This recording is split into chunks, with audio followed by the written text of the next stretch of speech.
What's going on, everybody? Welcome back to Jay Debates. I'm your host. I go by the name of Jay, and we are now on to episode 34.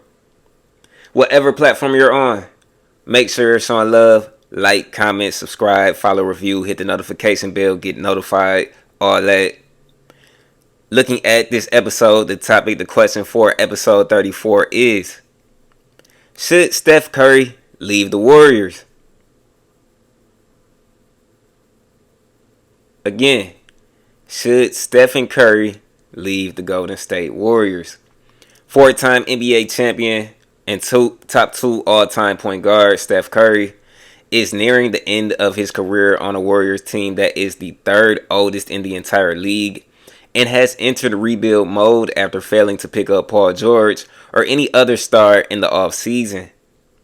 They also lost their 13-year veteran and five-time All-Star Klay Thompson. With Thompson gone, Steph has already spoke on his disappointment in it not fully kicking in yet.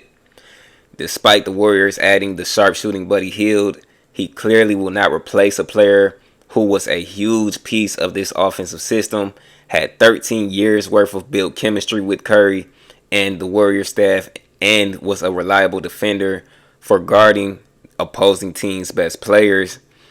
With the time winding down on his career, losing his splash bro, and the Warriors not likely to make the playoffs, let alone be championship contenders.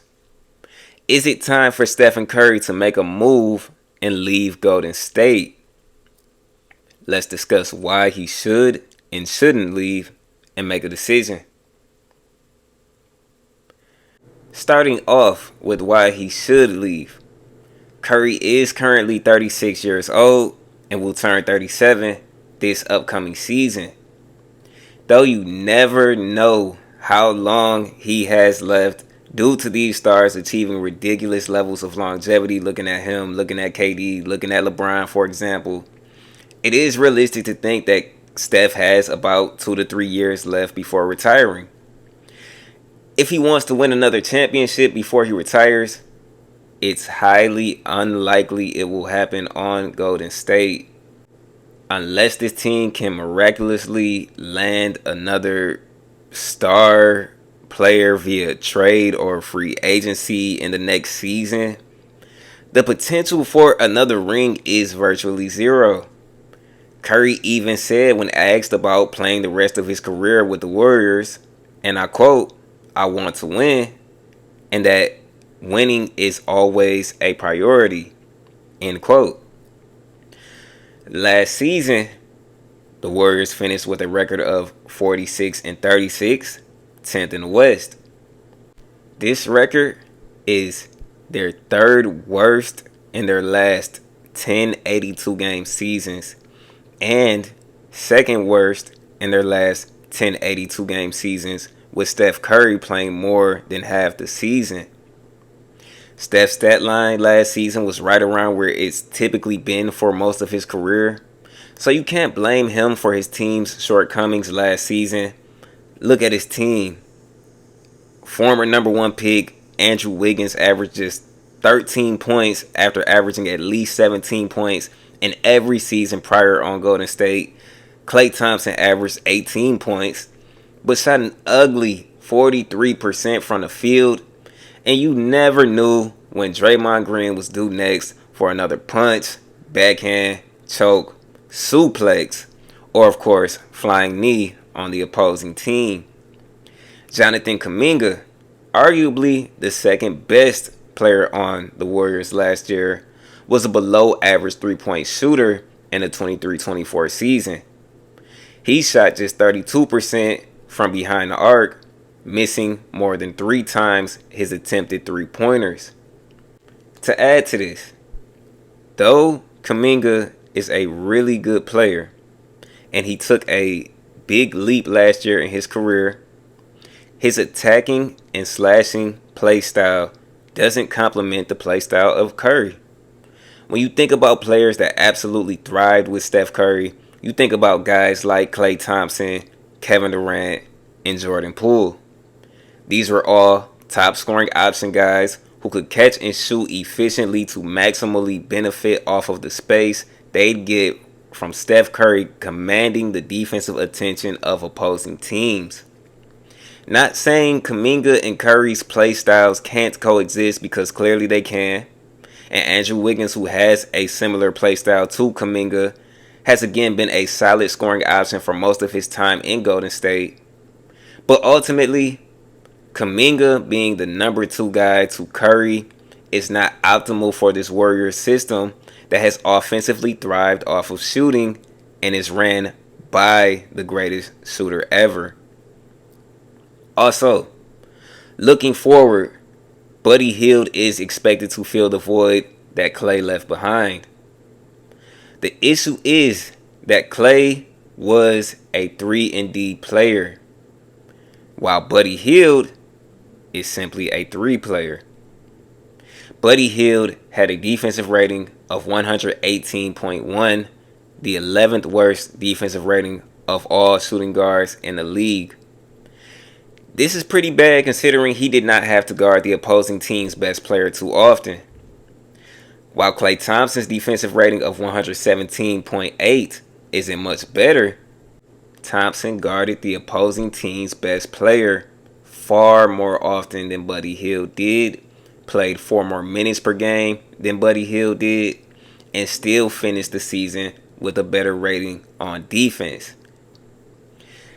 This is concerning because the Warriors had the 13th most points scored against them last season on average, and with them now losing an above average versatile defender in Klay Thompson, they will likely wind up in the bottom half of the league defensively this season.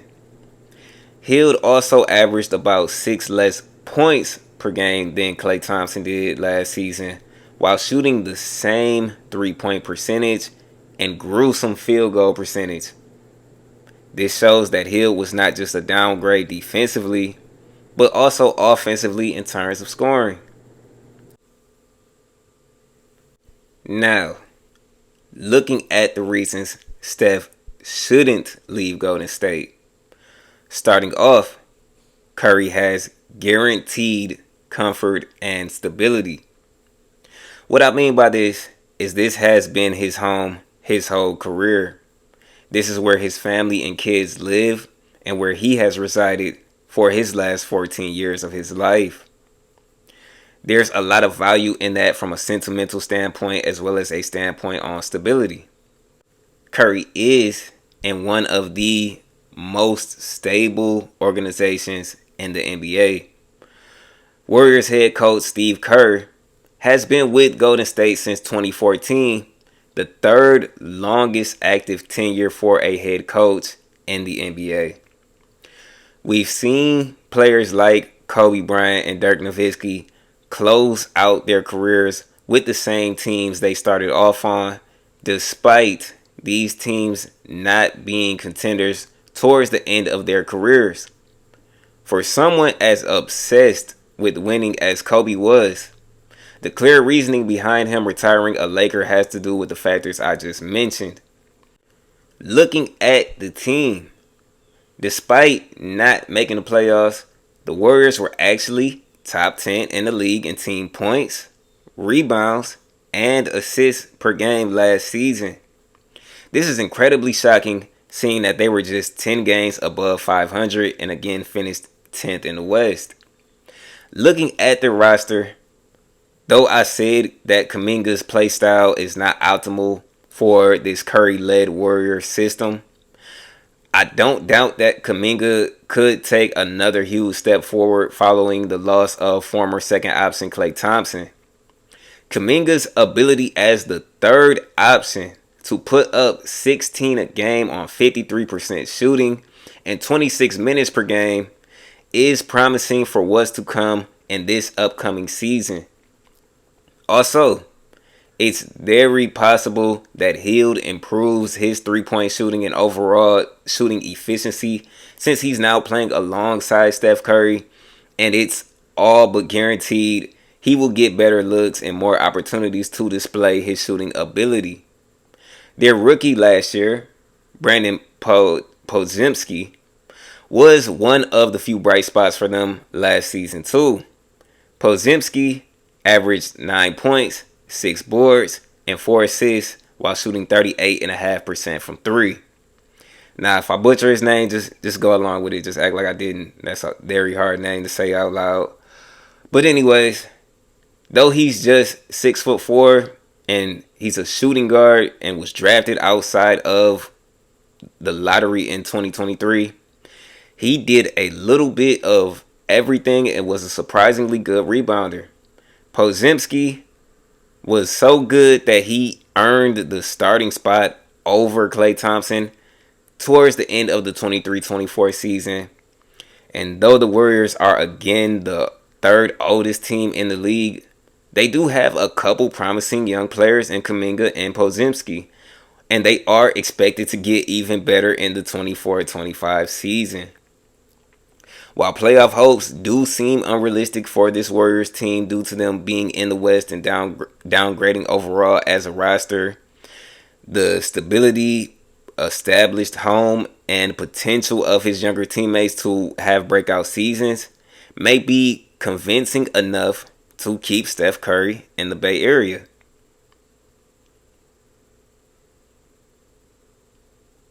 Now, with both sides considered, it's time to make a decision.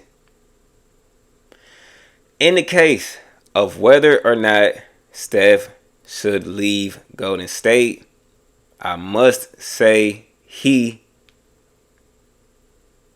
should leave.